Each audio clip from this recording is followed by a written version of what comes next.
with the bright spotlight on the Lakers, vocals said, quote, "I don't think there's anything negative about it. I love that our team's going to be talked about. I love that we're going to be one of the favorites in the league this year after having coached a number of little engines that could, you know? It's teams that were all the overachieving type, so I like being viewed as one of the favorites." Dave, this is the coach you cover now. Is this smart of him to embrace here? Oh, absolutely, Rachel. I'll start with the fact that his boss, Rob Pelinka, at Anthony Davis's introductory press conference said, franchise is all about winning championships. So you better be in line. Get in line or get off the tracks. Right? It's a job you accepted, right? So, I mean, he's already saying, I think I can.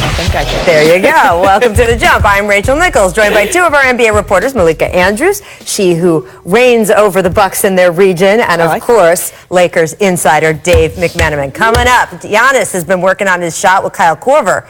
Is it going to work? Stay tuned for that. First, though, so the Clippers have never been past the second round of the playoffs, which is pretty remarkable considering coming up this season, they will have been around for 50 years. But also not so remarkable considering who used to own the franchise and how it was often run. Honestly, calling the Clippers the little brother in town here to Los Angeles was actually an understatement. They were more like a step cousin, which is why it felt like such a watershed moment yesterday when the team introduced Kawhi Leonard and Paul George. This wasn't just about, hey, we have these two particular elite players who will compete for a title this particular year. This was a confirmation that the Clippers had graduated to being the kind of franchise that could smartly compile and then use assets to pull off the exact timely trade they would need to lure the summer's most coveted free agent to pick them over, the Lakers, and have both stars stand up on stage and talk about how the team itself, its culture, its reputation was actually part of the reason they came, a notion that would have been actually out loud laughable at many points in NBA history. I got to sit down with Kawhi and Paul George yesterday to find out exactly how all of this happened. And there's some details you're about to hear here that may make you raise your eyebrows. Take a look. There is a mural of the two of you outside in this rec center we're sitting in. So I guess this is real. What does it feel like knowing, okay, y'all are Clippers now, together here?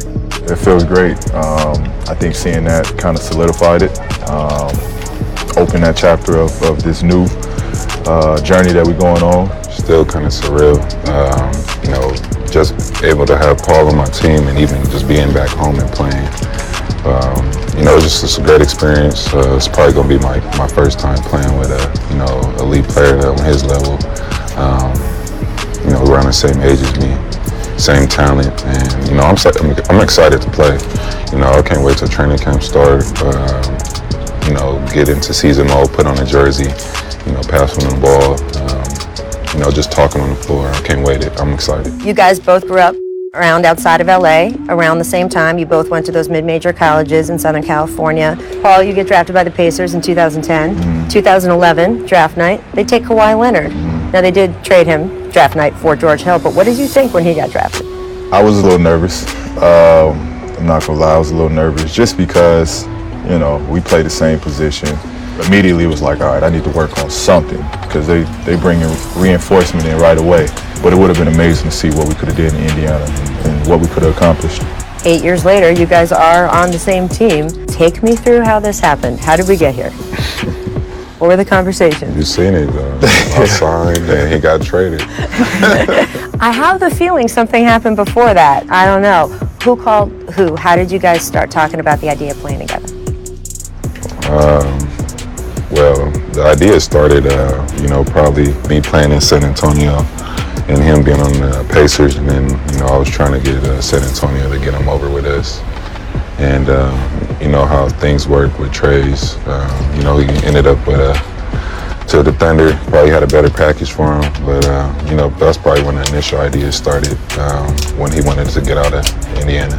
And what kind of conversations did you have at the beginning of this July? We talked and just wanted to see what the possibility will be to play together. And then as he's going through his free agency, looking at the teams that he was looking at coming back to LA, it seemed like an opportunity that I couldn't pass up.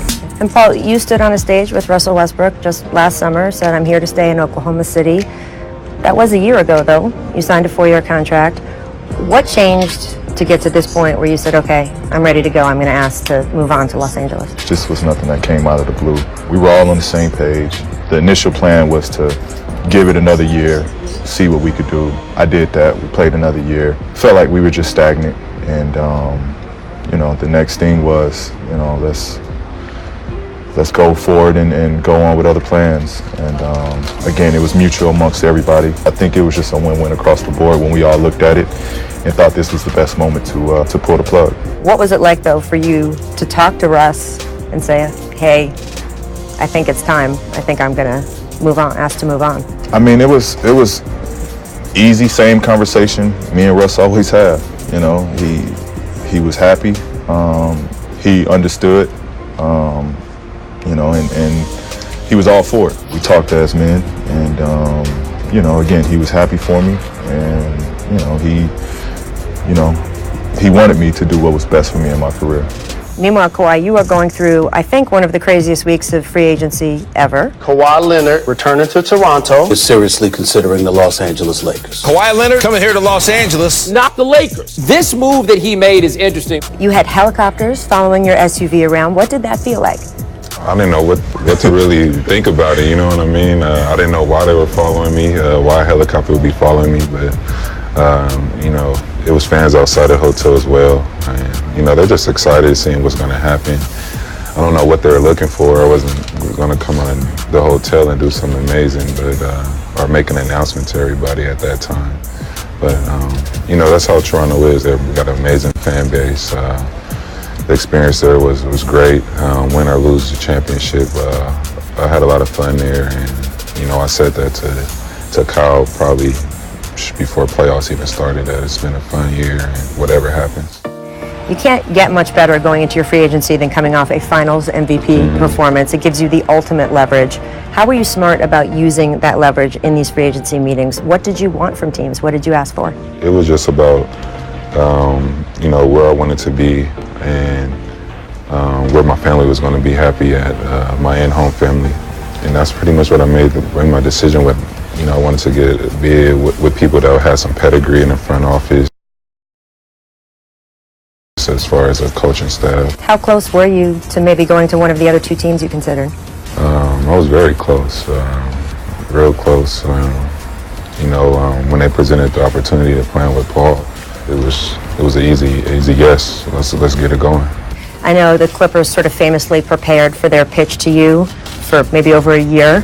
Was there a point in that meeting where they knew some detail about you, where they told you something that made you smile and feel like, wow, they really want me here? You know, just showing, talking to me about the games they, you know, came and watched me play, and, you know, little things like that, and seeing what I thought at these certain moments when, you know, I thought that nobody was watching.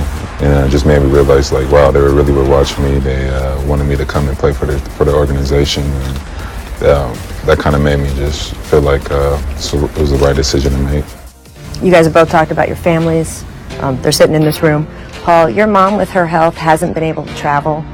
What does it mean to you to have that phone call that said, okay, the trade went through, we're going to go home. We saw you celebrating with one of your friends. I'm going home, I'm going home. Where we going, cuz? We coming home. We coming home. Why does that mean so much to you out here? It just means a lot. You know, my parents, my mom and dad, both, ever since I was little, watched all my games and made it to every game. When I was in Fresno, they'll make a 3-hour drive on every game day to come see me play. They've been just super supportive. So I think at this point in my career, that's me giving back to them, you know, that they can continue on what they started with catching every game and being there in full support. And they know the love I have for being back home and being here. And for me to have them there on a nightly basis, you know, it's just special everywhere you look at it. You guys are here now, but you made a big deal in your press conference. It's the culmination of something, it's the beginning of something. A Kawhi Leonard team, a Paul George team, what kind of team is that? Playing hard on both ends of the floor, unselfish, doing what it takes to win. You're going to see us compete on the defensive end for sure. Grit, toughness and grit. Summer League, yeah. Let that win. So much to unpack from that conversation. We will dive deeper into Paul George's comments on leaving OKC a little later in the show because Thunder GM Sam Presti had something to say about them. But you did just hear them talk about at the end there, Paul George and a Kawhi Leonard team would look like. They said grit, they said toughness. Doc Rivers said yesterday, the finest moments are still to come, right? Steve Ballmer is talking titles. A lot of talk there, Dave. Is there any reason to doubt this pairing? I can't find a reason to. They're excellent players in the prime of their career. They play both ways. If you're going to start with foundational pieces in 2019 NBA, where it's positionless basketball, where you're able to get two guys with that experience they've already had, obviously had to carry teams. Kawhi won 2 championships. Paul George came, just shy of it because of LeBron James with the Pacers. This is a blueprint of how you'd like to start with your 2 best players. Yeah. I mean, the only reason there could possibly be is to think about, okay, is Paul George going to be on track? Is he going to be healthy? Is he going to come back 100%? Is that going to carry on into training camp, and will that take away some time they have to work on their chemistry? Other than that, I mean, these are 2 of the best players you could possibly, like Dave said,